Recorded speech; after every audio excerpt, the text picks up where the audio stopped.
안녕하세요. 안녕하세요. 임과 함께 진쌤입니다. 예, 오늘 주제는 뭔가요? 네, 안녕하세요. 임과 함께 상담을 맡은 임득균 노무사입니다. 오늘 주제는 지난번에 말씀드렸죠. 산재 관련한 얘기를 할 거예요.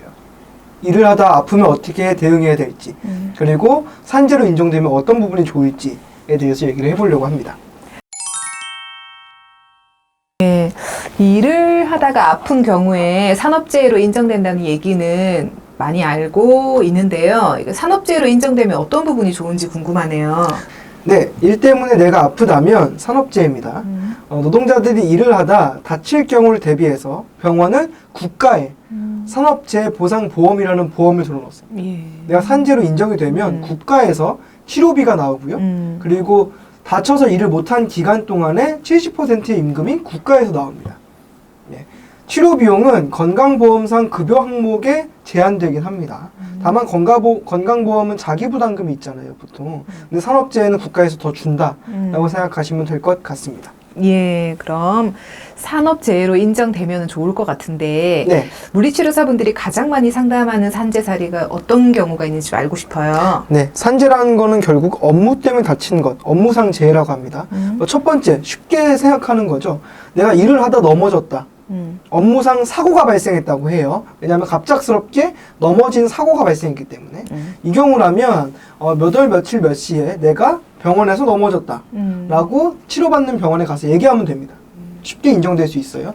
또 업무와 관련해서 선임 물리치료사가 날 때렸어. 아니면 환자가 돌보고 있는데 환자가 날 때렸어. 이런 경우도 산재가 인정될 수가 있습니다.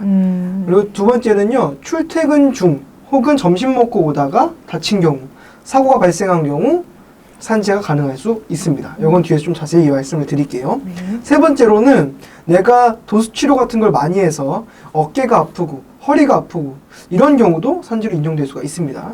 네 번째로는 일을 너무 길게 해서 과로사하는 경우 뉴스에서 많이 보실 거예요. 네. 이런 경우는 뇌심혈관 질병이라고 하는데 이 경우도 산재로 인정될 수가 있습니다. 다섯 번째, 마지막으로 이제 괴롭힘 관련해서 내가 계속 고통을 받아요. 그러다 보니까 정신적으로 너무 힘들어.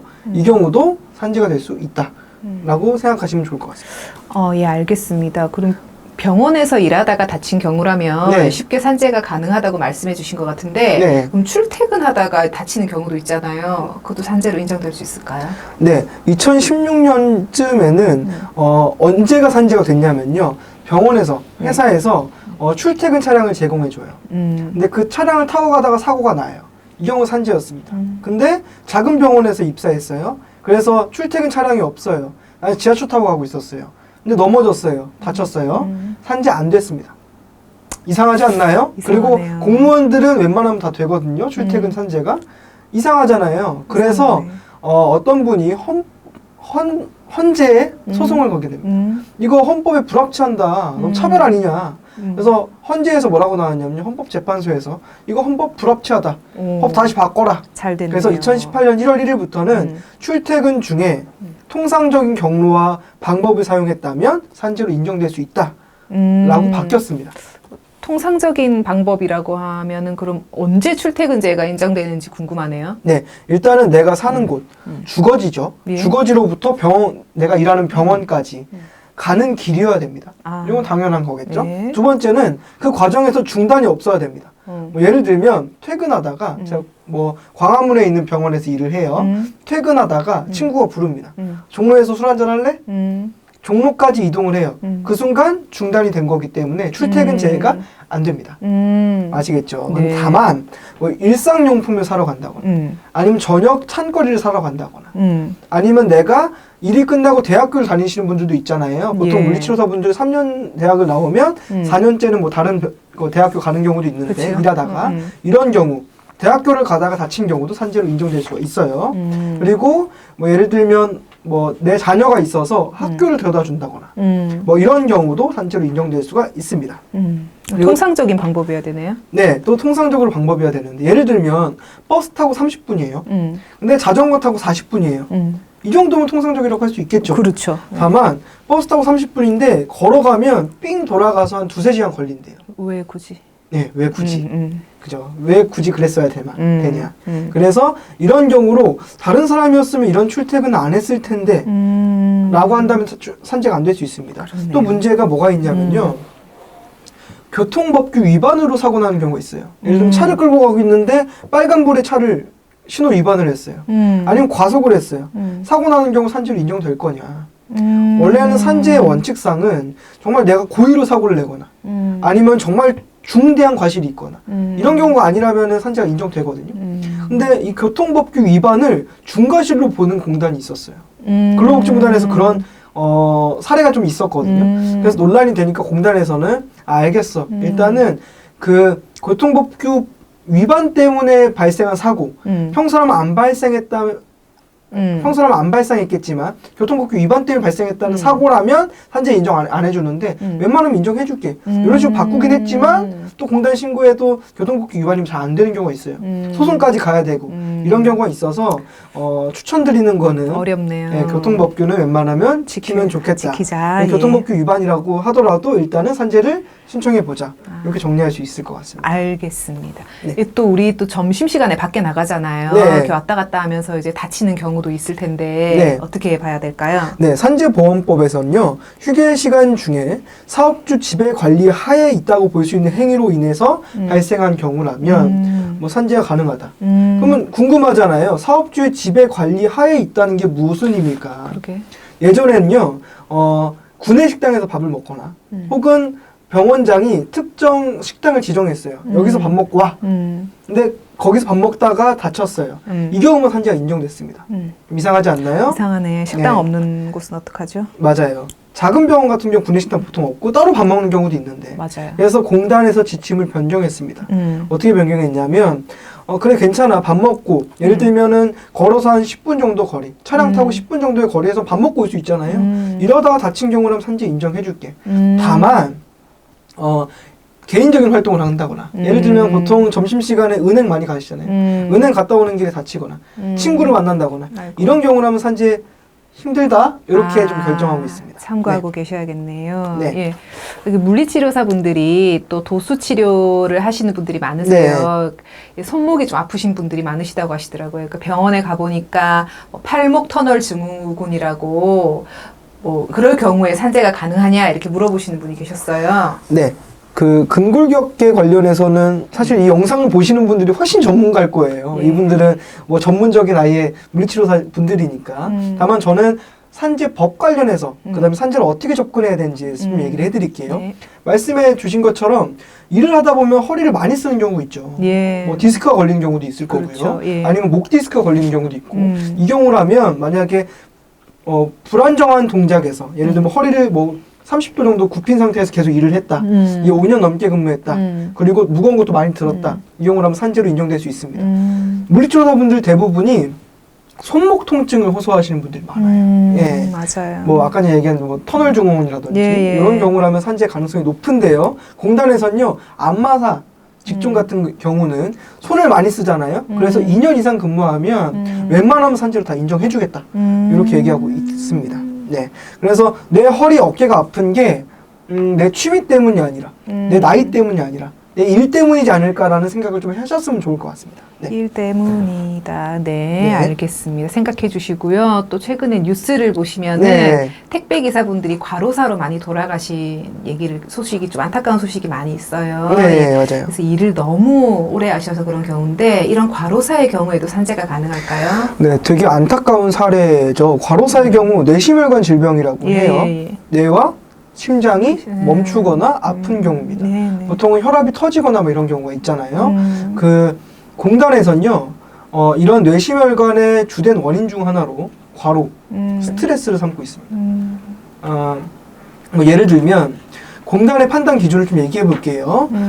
쓰러지기 일주일 전에 평소보다 일이 갑자기 늘었어요. 30% 이상이 는 거예요. 환자가 30% 이상 늘거나 그럴 때가 좀 있잖아요. 명절 끝나고 바로 막 갑자기 늘어나거나.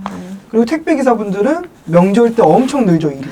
맞아요. 그래서 쓰러지시는 경우 산재로 인정될 가능성이 높습니다. 맞습니다. 또 만성적인 과로가 있는 경우가 있어요. 12주를 평균해서 1주 동안에 60시간 이상 근무하는 경우. 아이고, 엄청 많이 근무하죠. 예. 이런 경우라면 과로 때문에 이런 뇌심혈관 질병이 발생했다라고 봅니다.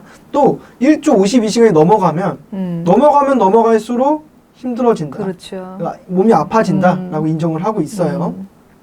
길게 일하면 그만큼 몸이 아유, 안 좋아진다. 너무 힘들죠. 예, 라고 생각하시면 되고요. 특히 야간 근무 같은 경우, 밤 10시부터 오전 6시까지의 야간 근무 같은 경우라면 평소보다 더 힘들잖아요. 더 힘들죠. 그래서 이런 경우는 업무 시간의 30%를 할증해서 계산을 합니다.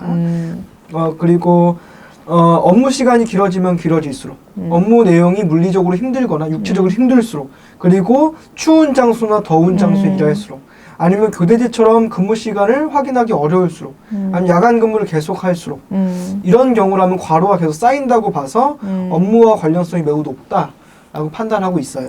예, 또 스트레스도 발병 요인 중에 하나잖아요. 네, 맞아요. 스트레스로 인해서 뇌심혈관 질병을 겪는 경우가 많죠. 갑작스러운 충격적인 사건이 발생해서 예. 쓰러지신 분들이 있잖아요. TV 맞아요. 같은 데 보면 많이 나오는데요. 예. 뭐 예를 들면 갑질을 당했어요. 환자로부터 갑질을 당하거나 성희롱을 당했어요. 너무 충격적이라서 24시간 안에 이런 충격적인 사건이 발생해서 내가 쓰러진다거나 산재가 가능할 수 있습니다.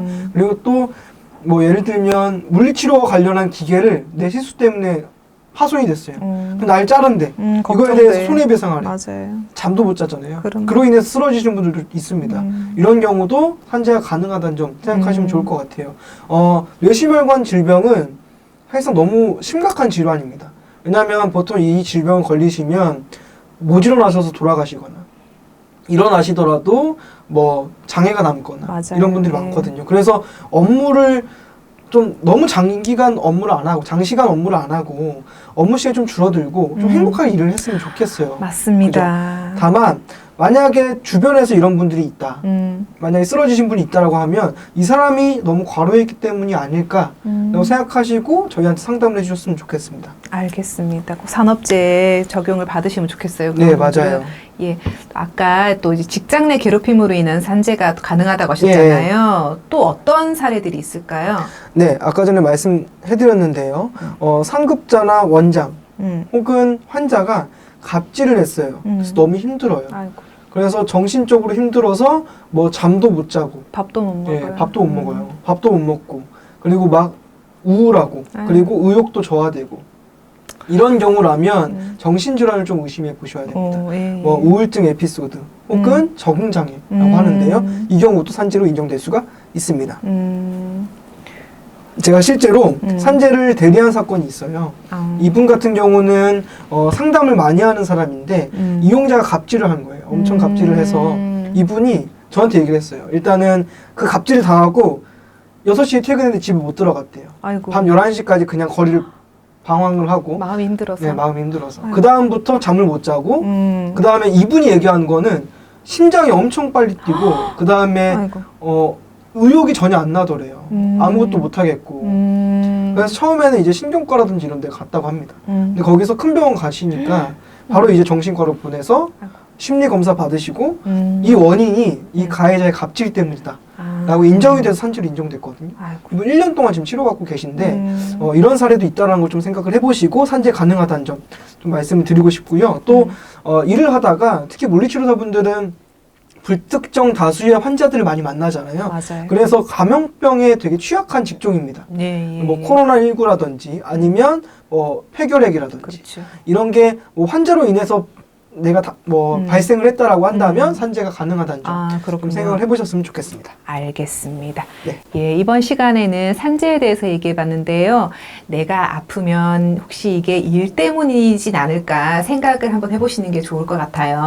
네, 맞습니다. 내가 아픈 이유가 일 때문이라는 생각을 좀 해보셨으면 좋을 것 같고요. 그 다음에 생각만 하지 마시고 상담을 해주셨으면 좋겠습니다. 이렇게 6강까지 완료됐는데요. 다음 7월 19일은 저 혼자만 나옵니다. 저 혼자 임금체불 진정을 어떻게 해야 될지, 구당이고 구제 신청을 어떻게 해야 될지, 산재 신청은 어떻게 해야 될지에 대해서 조금 구체적으로 말씀을 드릴게요. 또 뭐 각 그 영상마다 궁금한 점이 있으면 댓글 달아주세요. 그럼 제가 이거 가지고 피드백을 좀 드리도록 하겠습니다. 네, 알겠습니다. 네. 네, 그럼 임과 함께는 이렇게 마치고요. 다음 시간에는 임득균 노무사의 질의응답 및 노동부, 노동위원회 신고 방법에 대한 특강을 진행하겠습니다. 네, 궁금한 부분이 있다면 다음 화면을 꼭 캡처해 두시고 연락 주셨으면 좋겠습니다. 다음 특강 기대해 주세요. 네, 그럼 저희는 이만 마치겠습니다. 네, 감사합니다. 감사합니다.